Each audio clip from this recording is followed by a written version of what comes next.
Hi guys, welcome to this session. My name is Shubham Patil. Today we are going to discuss about feature scaling. So what exactly feature scaling is? So we will just understand the meaning of this word first. So what exactly scaling means? Let's say we have one photograph. We want to make a photo in a larger size so that we can hang it on a wall. So we will increase the size of that photo. That means we are scaling up the size of the photo. Another way, if you want to reduce the size of the photo in such a way that we can place that photograph in our wallet, so we will have to reduce the size of that photo, and that reducing the size of the photo we call it as a downscaling. So there are two types of scaling, either upscaling or downscaling. So scaling is related to playing with the magnitude, either increasing the magnitude or decreasing the magnitude. So what exactly feature scaling is? Playing with the magnitude of feature or decreasing or increasing the magnitude of feature so that it favors the machine learning algorithms. So what are the algorithms for which we need to do a feature scaling? There are basically two types of algorithm for what we need to do a feature scaling. First one is a gradient based algorithm, second one is a distance based algorithm, and there are some algorithms for what we do not do a feature scaling. These algorithms are the tree based algorithms. So we will look into that how and why we need to do a feature scaling for the gradient and distance based algorithm. So the first reason that the scaling required for the gradient and distance based algorithm is that the computational cost. So the first reason is fast computation.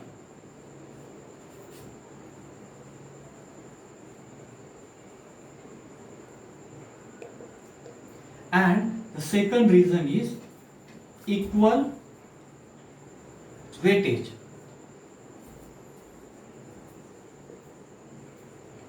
Now let's see if we are using the algorithm which are the based on the gradient. So we know that how gradient descent works. Gradient descent work in a way that it will reach to a global minima. So let's say if this is our random value and it has to reach to this global minima, it will take some time from here to here. Now let's look at this table. We have a table where we have a height in millimeter, weight in kilogram, and using this height and weight we will predict that how much jump can person make. So the person have a height 1700 millimeter, weight 60 kg, can make a jump of 8 feet. So if we look at this feature, these features are ranging in thousands. So let's say the random value of this feature will be here, and now it has to come to this global minima. So we can see that from this point to the global minima it will take some time. So to reduce this time we will scale this feature in such a way that the value will range from 0 to 1.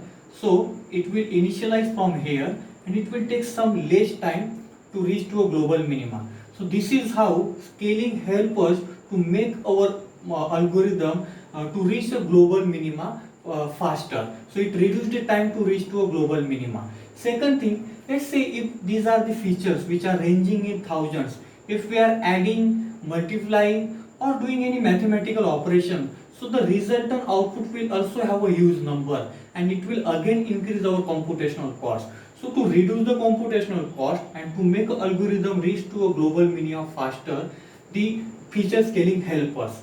Now the second thing is equal weightage. So if we will look into this feature, that this feature is ranging in 1000, this feature is only ranging in hundreds, not even 100. So algorithm will assume that whatever predictions are totally dependent on the higher magnitude feature only. So here it will assume that the jump is entirely dependent on the magnitude of the height, even though the magnitude of height is in millimeter, because machine learning algorithm don't deals with the unit of the algorithm, it only deals with unit of the feature, it only deals with the magnitude of the feature. So here this higher magnitude feature will completely shadow this lower magnitude feature, or it completely ignore this feature, and that is why it is not giving an equal importance, because the resultant is equally depend on height and weight. So in that case as well, if we will scaling this feature in the range of 0 to 1, so that our machine learning algorithm will give a equal importance to both the features. So this is how we need feature scaling help us to make a fast computation as well as to give a equal weightage to all our features. So now let's see what are the feature scaling methods we have available with us.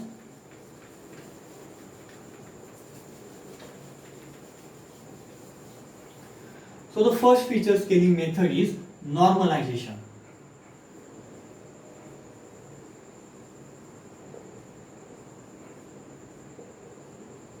The formula of normalization is x normal is equal to x minus x mean divided by x mean minus x max.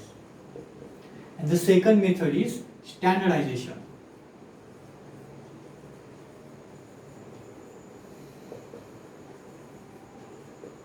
The formula of standardization is x standard is equal to x minus x mean divided by standard deviation of x. So the normalization, the values will range in the range of 0 to 1, and here we have to take care of the outliers because these values should not be affected by the outliers.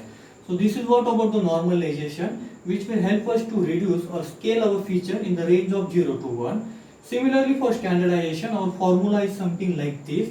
It will help us. There is no such a predefined range like a normalization that it will reduce our feature in the 0 to 1 or something like that. There is no such a predefined rule, but it will make our data in such a way that its standard deviation will become 1 and its mean will become 0. So this is how normalization and standardization work, and these are the formula of normalization and standardization. So now we have a good knowledge that what exactly feature scaling is, why we need to do a feature scaling, what are the methods available with the feature scaling. So now there is a question that when to use a normalization and when to use a standardization. So the normalization should be used for such algorithms, or we can say like that non-parametric algorithm which do not assume any shape of the data. Such algorithms are KNN algorithm or K-mean algorithm. Those algorithms don't assume the shape of data. So that time we can go with the normalization. In neural networks as well, we do a normalization. Standardization we prefer where our machine learning algorithm assume that the shape of the data should be normally distributed. So when machine learning algorithm assume that the data should be normally distributed, that time we can go with the standardization. Although there are these two methods available with us which are mostly used, there are some other feature scaling method as well like RoboScaler, and there is no specific rule that for particular algorithm or data we have to use the normalization or standardization. It's totally depend on our data and our algorithm. We can try both of them and we can see that which one is doing best. So this is all about the feature scaling. I hope you got the concept of feature scaling. Thank you for watching this video and have a nice time ahead.